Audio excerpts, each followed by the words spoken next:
शारदीय नवरात्रि के पर्व का आरंभ घट स्थापना के साथ होता है, जिससे माँ दुर्गा की उपस्थिति सुनिश्चित होती है। इस बार 22 सितंबर 2025 सोमवार से शारदीय नवरात्रि की शुरुआत हो रही है। घट स्थापना को कलश स्थापना के नाम से भी जाना जाता है, जो कि माँ दुर्गा के आह्वान की एक परंपरा है। घट स्थापना से घर में सकारात्मक ऊर्जा का संचार होता है और 9 दिन तक घर में माता रानी का वास होता है। कलश स्थापना के बाद माँ दुर्गा की मूर्ति या तस्वीर की स्थापना की जाती है और साथ ही नवरात्रि के पहले दिन माँ दुर्गा के पहले स्वरूप देवी शैलपुत्री की पूजा अर्चना की जाती है। घट स्थापना करते समय कई बातों का ध्यान रखना होता है, नहीं तो माँ दुर्गा नाराज हो जाती है। इस बार घट स्थापना के दिन 2 शुभ मुहूर्त हैं। आइए जानते हैं घट स्थापना के मुहूर्त, विधि और नियमों के बारे में। कैसे करें घट स्थापना? सबसे पहले एक कलश लें, उसमें जल, सिक्का, फूल, अक्षत, 7 तरह के अनाज और जौ डालें।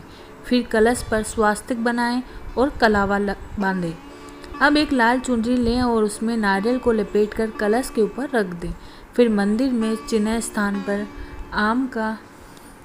आम के पत्ते रखकर उसके ऊपर कलश की स्थापना करें। कलश के दाएं ओर एक चौकी माँ दुर्गा की मूर्ति या तस्वीर की स्थापना करें।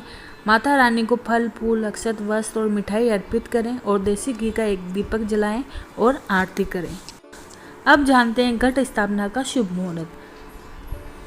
पंचांग के अनुसार 22 सितंबर 2025 को प्रातःकाल 6:28 से सुबह 8:20 तक घट स्थापना का पहला मुहूर्त है।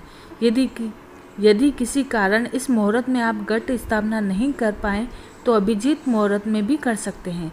इसके बाद दोपहर 12:08 से लेकर दोपहर 12:56 तक घट स्थापना का अभिजीत मुहूर्त है। अब जानते हैं घट स्थापना के नियम। घट स्थापना के लिए इस्तेमाल किया जाने वाला घट गंदा या टूटा नहीं होना चाहिए। घट में गंदा पानी व पूजा सामग्री न भरें।